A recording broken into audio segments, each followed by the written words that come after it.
हर हिंदुस्तानी, हर भारतवासी, हर इंडियन को मुबारकबाद।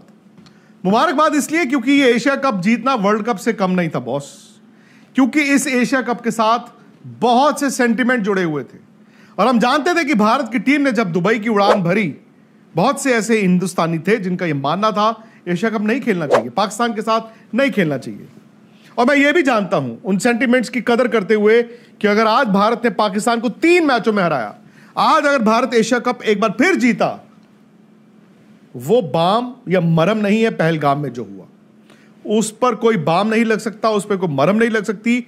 वो लॉस अलग था, ये जीत अलग है। लेकिन हां, इतना तय है कि जो प्रधानमंत्री मोदी ने मैच के बाद ट्वीट में कहा, उन्होंने कहा ऑपरेशन सिंदूर मैदान में भी, उन्होंने कहा जहां भारत की फौज जीती थी आज भारत के खिलाड़ी जीते हैं। सो उस लिहाज से मैं जरूर कहूंगा कि एक स्टेटमेंट के तौर पर इस जीत को लिया जाना चाहिए। जीत हुई, विवाद भी हुआ, भारत के खिलाड़ियों ने कहा कि हम ट्रॉफी नहीं लेंगे मौसिन नकवी के हाथ से, वो सब भी आपने देखा। और अंत में क्या हुआ, ट्रॉफी भारत ने ली ही नहीं। काफी नेगोशिएशंस चलती रही। यहां तक कहा गया कि एमिरेट्स क्रिकेट बोर्ड के जो मेंबर हैं वो ट्रॉफी देंगे, लेकिन अंत में इंडिया ने यह कहा कि अगर मौसिन नकवी उस पोडियम से नहीं उतरेंगे तो ट्रॉफी नहीं लेंगे। और अंत में क्या हुआ, जो पोडियम था वो खाली हो गया, सारे डिग्नेटरीज जो हैं एक एक करके चले गए वहां से। और उसके बाद भारत के खिलाड़ियों ने बिना ट्रॉफी के तस्वीर खिंचाई, और तस्वीर जो चैंपियंस वाली होती है वो खिंचवाई, और जो एक गाना बजता है चैंपियंस का वो गाना बजा। तो जीत गया भारत, चैंपियन हो गया। ट्रॉफी के लिए थोड़ा इंतजार करना पड़ेगा, थोड़ा ज्यादा ये बात आगे तक चली गई थी। और मौसिन नकवी के लिए आई थिंक ये एम्बैरेसिंग सिचुएशन हो गई, क्योंकि एक उनकी टीम हार गई, और चूंकि उन्होंने खुद अनाउंस कर दिया था कि मैं जाऊंगा, देखूंगा, ट्रॉफी दूंगा, और भारत ने ट्रॉफी नहीं ली। ये अनप्रेसिडेंटेड है, ये अनप्रेसिडेंटेड है। ऐसा कभी इससे पहले मुझे नहीं याद पड़ता कि ट्रॉफी प्रेजेंटेशन हो, एक चैंपियन टीम ने ट्रॉफी लेने से मना कर दिया।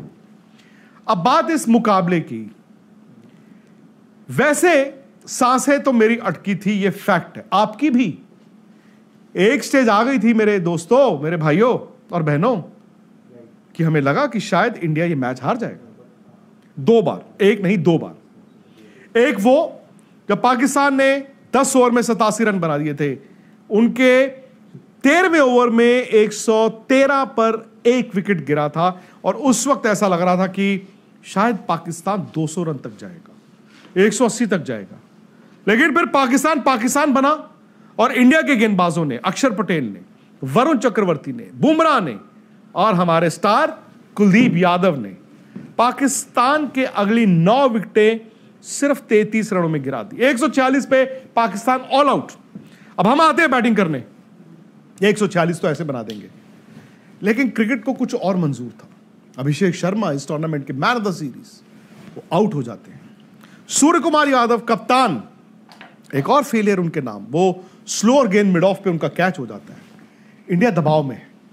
अब इंडिया दबाव में है, इस दबाव को कैसे आप भेदेंगे? शुभमन गिल है और तिलक वर्मा है, लेकिन शुभमन गिल भी एक खराब शॉट खेलते हैं और उनका भी मिड ऑन पे कैच हो जाता है। दोस्तों, उस वक्त 20 रन पे इंडिया की 3 विकेटें गिर चुकी थी, 20 for 3।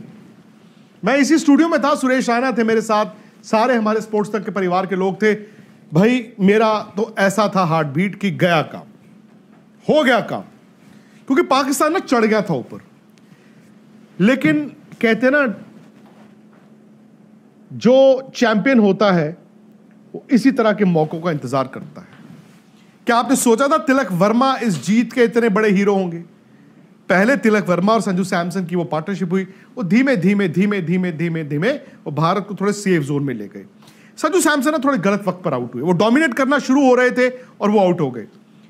उनके आउट होने के बाद फिर मैच फंस गया और इंडिया ने गैम्बल लिया। हालांकि रिंकू सिंह स्पेशलिस्ट बैट्समैन है, मुझे लगा अक्षर पटेल को तजुर्बे के लिए, लेकिन इंडिया ने क्या किया, शिवम दुबे को भेजा कि शिवम दुबे जी आप जब चाहो ना 3 गेंदें पकड़ लेना, 3 छक्के मार देना। और भारत को यह जरूरी था, अब आपको नेट रन रेट का भी तो लड़ाई लड़नी थी ना। अब बात सिर्फ विकेटों की नहीं थी, अब जो 146 था वो 186 बन चुका था। पाकिस्तान बॉल भी अच्छा डाल रहा था, लेकिन तिलक वर्मा और शिवम दुबे के बीच वो पार्टनरशिप हुई। वो पार्टनरशिप आहिस्ता आहिस्ता आहिस्ता आगे बढ़ी। उसके बाद वक्त वक्त पर तिलक वर्मा ने अपनी गियर बदले और शिवम दुबे ने भी जो छक्के मारे, इनफैक्ट हारिस राउफ जो शायद हमेशा इंडिया पाकिस्तान मैचों में पाकिस्तान की हार के विलन बनते हैं, आज भी वैसा हुआ। वो मेलबर्न के वो गुण गाते थे विराट कोहली के, अब तो उनको बात करनी पड़ेगी शिवम दुबे की और तिलक वर्मा की। पहले उन्होंने अपने तीसरे ओवर की आखिरी गेंद पर शिवम दुबे से वो छक्का खाया, वहां भारत को सांस आई कि हो गया काम। लेकिन फिर भी करते करते आखिरी ओवर तक मैच आ गया। आखिरी ओवर 10 रन। अब हारिस राउफ सामने हैं, तो ऐसे कैसे हो सकता कि वो छक्का ना खाएं। तिलक वर्मा ने उनको दिया मिड विकेट के स्टैंडों पर। हालांकि जब इंडिया की विकेट गिरी, रिंकू सिंह आए। रिंकू जिन्होंने 6 सितंबर को एक इंटरव्यू दिया था इस एशिया कप से पहले, उन्होंने कहा था इस एशिया कप का विनिंग रन मैं बनाऊंगा चौका। उन्होंने फिर वो चौका मारा, भारत जीत गया, एशिया कप फिर से जीत गया। उसके बाद हुआ जी ड्रामा। अब ड्रामे में कहानी कुछ ऐसी है कि मोहसिन नकवी ने जो ट्वीट्स और जो इंस्टाग्राम स्टोरीज डाली थी, उससे इंडियन बोर्ड, इंडिया के खिलाड़ी बहुत ज्यादा खफा थे, क्योंकि वो ना सिर्फ एशियन क्रिकेट काउंसिल के चीफ है, पाकिस्तान क्रिकेट बोर्ड के चीफ है, वो पाकिस्तान के इंटीरियर मिनिस्टर भी हैं। आई थिंक उस चीज की, एशियन क्रिकेट काउंसिल के चीफ है, पाकिस्तान क्रिकेट बोर्ड के चीफ है, वो पाकिस्तान के इंटीरियर मिनिस्टर भी हैं। आई थिंक उस चीज की रिफ्लेक्शन आज हुआ। प्रेजेंटेशन होती है। अब प्रेजेंटेशन में ड्रामा क्या हुआ आप सबने देखा। प्रेजेंटेशन सेरेमनी पहले तो चलती जा रही है, इंतजार चलता ही जा रहा है इंतजार, और जब रवि शास्त्री ने 45 मिनट के बाद बोला दिस इज रिडिकुलस, तो लोगों को समझ आई कि यार ये वाकई मामला जी। तो जैसी परफॉर्मेंस दी गई है, हमें भी ऐसी कुछ उम्मीद थी कि पाकिस्तान इस तरह से बेड़ा परफॉर्म करेगा। पाकिस्तान की टीम ने बहुत उम्दा बैटिंग की थी। शुरू के चंद ओवर 10 ओवर सरदार फरहान और फ़खर जमान ने बहुत अच्छी पार्टनरशिप लगाई, मगर जैसे सरदार फरहान और फ़खर जमान आउट हुए उसके बाद पाकिस्तानी टीम के पर खच्चे उड़ गए। पूरी टीम सिर्फ 33 स्कोर बना सकी। पाकिस्तान की टीम ने 9 विकेटें गंवा दी सिर्फ 33 स्कोर बनाने के लिए। बहुत ही भारी परफॉर्मेंस दी गई है पाकिस्तान की टीम से। और तिलक वर्मा ने बहुत उम्दा बैटिंग की, शिवम दुबे ने उनका बहुत साथ दिया। शिवम दुबे और तिलक वर्मा इन दोनों ने बहुत उम्दा परफॉर्मेंस दी, जिसके चलते पाकिस्तान इजीली विन कर गया और इंडिया इजीली विन कर गया। दोस्तों अगर ऐसे ही परफॉर्मेंसेस आती रही तो यस नो डाउट इंडिया का कोई मुकाबला नहीं है। इंडिया वर्ल्ड नंबर 1 टीम है। इंडिया का जो बैट्समैन है वो वर्ल्ड नंबर 1 है, और इसी तरह जो बाकी प्लेयर्स हैं इनका कोई मुकाबला नहीं है। स्पेशली तिलक वर्मा ने जो परफॉर्मेंस दी है, इसके बाद तो सवाल ही पैदा नहीं होता कि कोई कंपटीशन हो। दोस्तों मैंने देखा कि सूर्या कुमार यादव हमारे कप्तान बिल्कुल फ्लॉप दिखाई दिए। अलबत्ता ऐसा ज़रूर है कि कुलदीप यादव ने बहुत उम्दा कमबैक किया, हत्ता कि उनको पहले 2 ओवर्स में